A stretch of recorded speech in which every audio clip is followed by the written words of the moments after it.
اسمع معايا هاد النوطه اللي قال بوز. الراب مغربي دايرو فيه كرشي، نمحيك شنو ما كنتي لساني سيف الخوارج.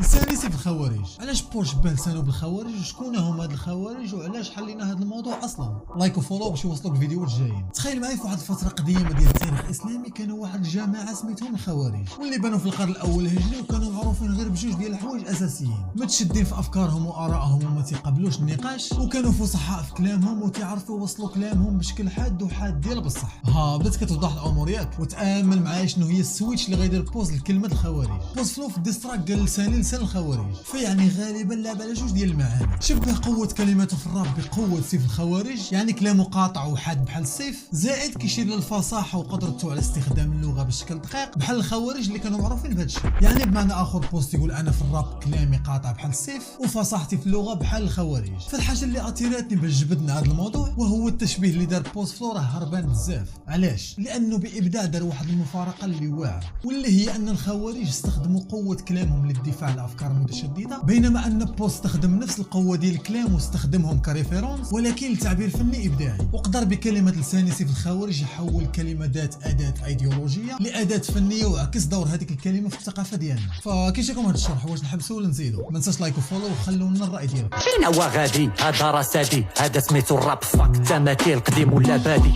هادشي حركه ماشي موسيقى عادي.